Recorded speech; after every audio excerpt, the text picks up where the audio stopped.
Let my revenge begin. 覚悟してろよ。行くぜ。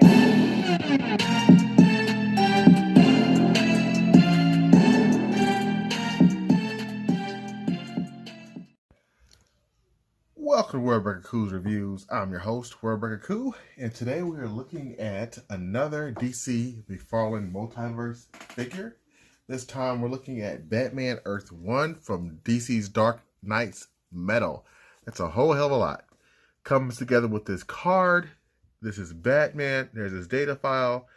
Interesting. It says he's 8'10". He's definitely not 8'10". I can tell you that right now. He's not to scale from what the card says. Let's get into the negatives first, just because I want to get those out the way. He is short for his depiction.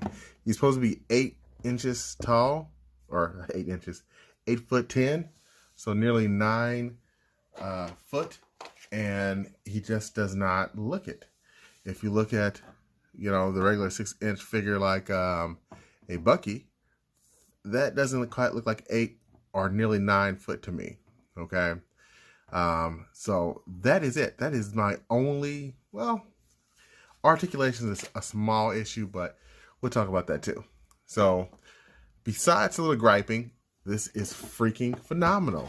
Comes with a stand that you're never going to use probably.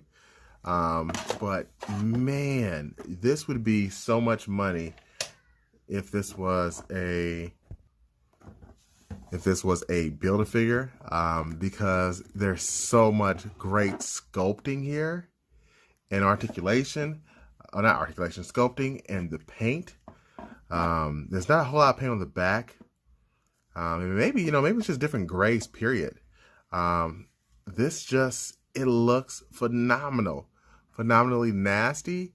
I do have the DC Metal book. I'll see if I can put some images in at the end of the video so you can see this guy. But I think they're pretty accurate besides the height. I like how the jaw's articulated with the crazy tongue.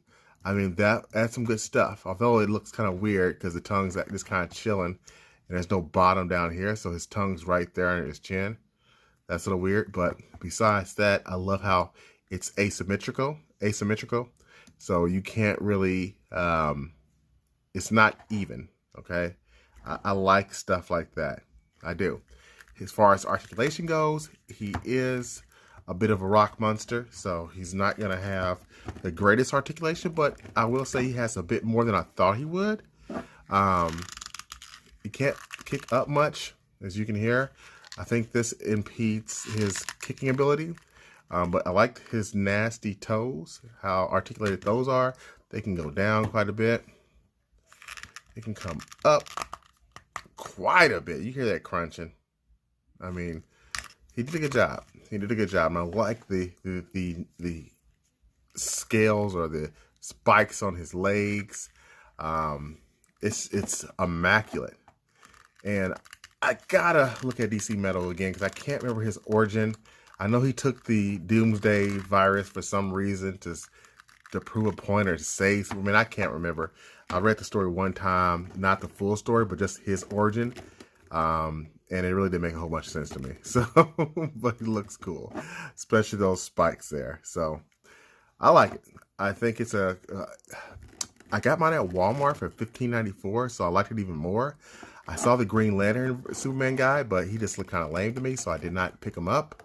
Because I'm not interested in collecting the whole collection of Dark Knight Metal characters. I'll probably only pick up if the Merciless, that's the Wonder Woman one. If that one was actually for sale by itself, I would get it.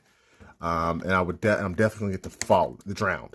That's the Aquaman chick, because she's actually really cool.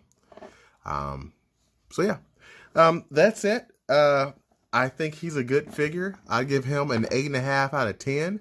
If we're just looking at looks alone, I'd probably give him a 10. If he was taller, maybe about here, then he'd probably get a perfect 10. Okay, even with the articulation issues. But I think he's a great figure. I think you'll like him. Oh, one more size comparison. Almost forgot. Here he is next to another rock guy. And Thing's not very tall. So you know, that kind of lets you know he's not really to scale, but, you know, Marvel Legends versus DC Multiverse. Cool stuff. Until next time, peoples. Thanks, peace, and Devastator Grease.